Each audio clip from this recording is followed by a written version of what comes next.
हिंदू संस्कृति हिंदुस्तान का प्राण है। समाज इतना हिंदू संस्कृति हिंदुस्तान का प्राण है। सजग और संगठित होना चाहिए कि हमारे गौरव प्रतीकों पर कोई बुरी नजर डालने की हिम्मत ना करे। शक्ति संगठन से आती है, इसलिए हर हिंदू समाज की एकता के लिए खुद को समर्पित कर दे।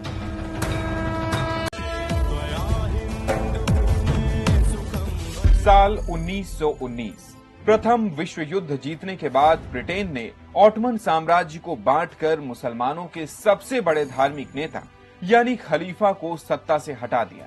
दुनिया भर के मुसलमान भड़क उठे। गुलाम भारत के मुसलमान भी अंग्रेजों के खिलाफ सड़कों पर उतर आए।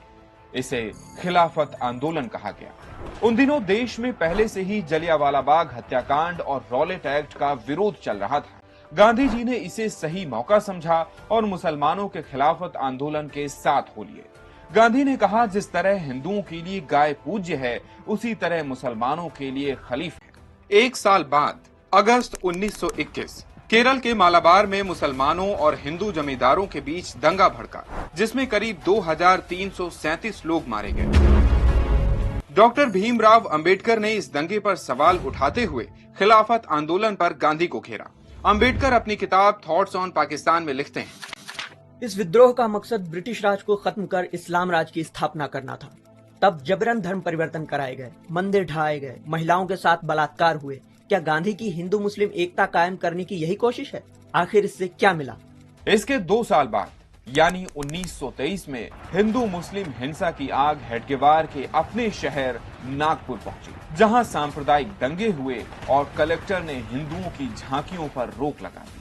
अब हेडगेवार को लगने लगा कि हिंदुओं को एकजुट करने के लिए एक संगठन की जरूरत है।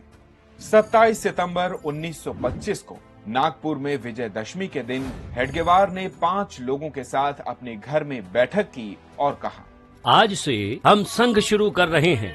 इस तरह राष्ट्रीय स्वयंसेवक संघ यानी आरएसएस की शुरुआत हुई। साल 1903 नागपुर समेत देश के कई हिस्सों में प्लेग महामारी फैली थी।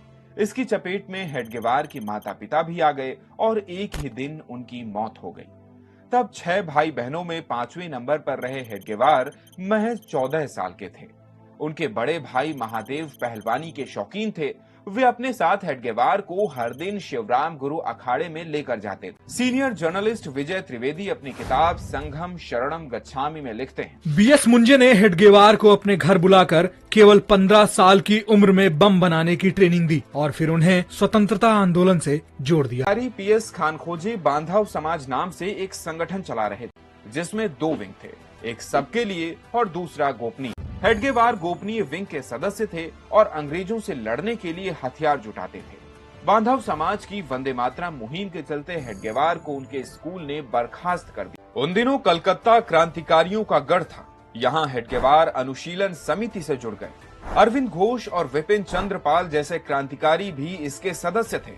हेडगेवार को डॉक्टरी पढ़ने के बहाने मुंजे ने इसलिए कलकत्ता भेजा था ताकि वे क्रांतिकारी गतिविधियों से जुड़े रहें। 1915 में वो नागपुर लौटे। तब तक दुनिया में पहला विश्व युद्ध छिड़ चुका था। अंग्रेजी सेना की तरफ से भारतीयों का जंग में लड़ना उन्हें पसंद नहीं थे। 1910 से 1919 के बीच हेडगेवार ने कई छोटे संगठन बनाए, पर वे कुछ बड़ा नहीं कर पाए। हेडगेवार को लगा कि कुछ बड़ा करना है तो बड़े संगठन से जुड़ना होगा। इसके बाद 1919 में वो कांग्रेस के एक्टिव मेंबर भी हुए। इसी साल नागपुर में कांग्रेस का अधिवेशन हुआ, जिसमें हेडगेवार ने स्वराज की मांग करते हुए विषय नियामक समिति का प्रजासत्ता प्रस्ताव दिया, लेकिन कांग्रेस लीडरशिप ने इसे ठुकरा दिया।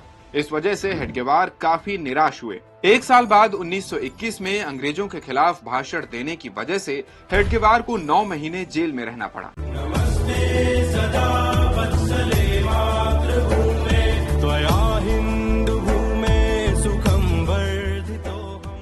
शुरुआती दिनों में संघ की बैठकों में रविवार को ट्रेनिंग और मार्च होता था, जबकि गुरुवार और रविवार को राष्ट्रीय विषयों पर चर्चा होती थी, लेकिन संघ का नामकरण नहीं हुआ था। 17 अप्रैल 1926 संघ के लिए 3 नाम सुझाए गए: राष्ट्रीय स्वयंसेवक संघ, झरी पटका मंडल और भारतोद्धारक मंडल। 25 में से 20 लोगों ने राष्ट्रीय स्वयं सेवक संघ को चुना। इसी साल रामनवमी के मौके पर स्वयं सेवक पहली बार खाकी शर्ट, खाकी पैंट, खाकी कैप और बूट में नजर आए। युवाओं को शाखा से जोड़ने के लिए हेडगेवार ने कई तरह के देसी खेल शुरू। 1934 में महात्मा गांधी महाराष्ट्र के वर्धा में संघ के शिविर और प्रार्थना में शामिल हुए। इसके बाद उन्होंने हेडगेवार से मुलाकात की और पूछा, आपने कांग्रेस में ऐसे स्वयं सेवकों का समूह क्यों नहीं तैयार किया? अलग संगठन बनाने की जरूरत क्यों पड़ी? क्या कोई आर्थिक तंगी थी? नहीं, धन की कोई कमी नहीं थी। हमारे सामने समस्या नजरिए की थी। कांग्रेस एक राजनीतिक लक्ष्य हासिल करने के लिए बना है। वहां नेता कार्यकर्ताओं को दरी चादर बिछाने वाले के रूप में देखते हैं, लेकिन संघ में स्वयंसेवक और नेता में कोई अंतर नहीं। अंग्रेजों के जाने के बाद भी अगर हिंदू एक मजबूत राष्ट्र के रूप में संगठित नहीं हुए तो इस बात की क्या गारंटी है कि हम अपनी आजादी की रक्षा कर पाएंगे?